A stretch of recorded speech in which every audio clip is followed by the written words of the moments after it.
தமிழக முதல்வராகிய மு.க. ஸ்டாலின் அவர்கள் ஒரு ட்வீட் பண்ணியிருக்காருங்க. அதை இப்போ பார்ப்போம். மருத்துவமனையில் அனுமதிக்கப்பட்டுள்ள நண்பர் சூப்பர் ஸ்டார் திரு ரஜினிகாந்த் அவர்கள் விரைவில் நலம் பெற விழைகிறேன் அப்படிங்கிறத அந்த ட்வீட் பண்ணியிருக்காரு. நம்ம இன்று 7லேருந்து 8 மணி அளவில் மருத்துவ அறிக்கை வெளிவரும் அப்படின்னு நம்ம எதிர்பார்த்துட்டு இருக்கும்போது முதல்வர் இந்த ட்வீட் பண்ணுறாரு. மருத்துவமனையில் அனுமதிக்கப்பட்டுள்ள நண்பர் சூப்பர் ஸ்டார் திரு ரஜினிகாந்த் அவர்கள் விரைந்து நலம் பெற விழைக்கிறேன். இப்போ நீங்கள் இந்த ட்வீட்டினுடைய மீனிங் நீங்கள் பார்த்தீங்கன்னா, இப்போ கண்டிப்பாக இவங்க முதல்வருக்கெல்லாம் சூப்பர் ஸ்டார் ரஜினிகாந்த் அவர்களுடைய உடல்நலம் பற்றி கண்டிப்பாக எல்லாரும் ரிப்போர்ட் பண்ணியிருப்பாங்க. விரைந்து நலம் பெற வேண்டும் அப்படின்னு சொல்கிறாரு.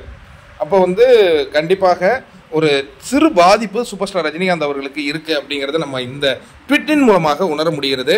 இன்னொரு விஷயம் என்னென்னா, இப்போ அந்த டெஸ்ட்லாம் எடுத்தாங்க இல்லையா, நேற்று எடுத்த டெஸ்ட்டெல்லாம் இன்றைக்கி தான் அவங்க கன்க்ளூட் பண்ணிவிட்டு நமக்கு ஒரு மருத்துவ அறிக்கையை தருவாங்க. அந்த மருத்துவ அறிக்கையில் அவருடைய உடல் சீரான நிலையில் இருக்கின்றது அப்படிங்கிற அந்த வார்த்தை இருந்தாலே நமக்கு ஒரு மிகப்பெரிய மகிழ்ச்சியை ஏற்படுத்தும். ஏன்னா குடும்பத்தார் அதுதான் சொல்லிட்டு வராங்க. பட் இப்போல்லாம் நம்ம குடும்பத்தார் சொல்கிறதெல்லாம் கூட நம்புறதில்ல. இந்த மருத்துவமனை அறிக்கை அது கரெக்டாக இருக்கணும். ஏன்னா அவங்க எல்லாரும் பேனிக் ஆகக்கூடாதுங்கிறதுக்காக இந்த வார்த்தையை தான் சொல்லிட்டு இருக்காங்க. தப்பு கிடையாது.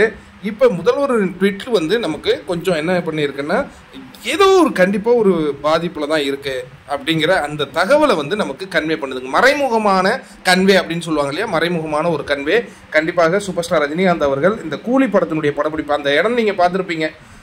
அவ்வளவு அந்த ஓணத்துக்கு கூட டான்ஸ் ஆடினார் இல்லையா, அது அந்த மாதிரி ஒரு நல்ல ஒரு வெயில் மூட்டம், அதில் மழை கூட பெஞ்சிட்டு இருந்தது அப்படிங்கிறாங்க. வெயில் மழை கலந்து நம்ம அந்த கிளைமேட்டை சந்திக்கும் போது அது ஒரு மிகப்பெரிய அச்சுறுத்தலை உடல்நிலைக்கு கொடுத்துருக்கு.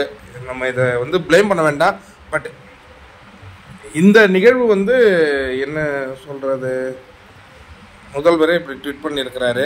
ஏன்னா நம்மளாம் எதிர்பார்த்தது என்னன்னா, ஒரு மருத்துவ அறிக்கை வரும், இன்னைக்கு சூப்பர் ஸ்டார் ரஜினிகாந்த் அவர்கள் டிஸ்சார்ஜ் பண்ணிடுவாங்க அப்படிங்கிற மாதிரி ஒரு பாசிட்டிவான தகவல்கள் வரும்போது ஒரு மகிழ்ச்சியாக இருந்தது. இப்போ இவர் சொல்கிறத பார்த்தா கண்டிப்பாக ஓரிரு நாட்கள் மருத்துவமனையில் இருந்துட்டு தான் சூப்பர் ஸ்டார் ரஜினிகாந்த் அவர் டிஸ்சார்ஜ் ஆவாரோ அப்படிங்கிற அந்த ஒரு ஐயப்பாடையும் நமக்கு ஏற்படுத்துது. பார்ப்போம் நண்பர்களே, தொடர்ந்து இந்த சம்பந்தமான அப்டேட்டுகளை நம்ம கொடுத்துக்கிட்டே இருப்போம்.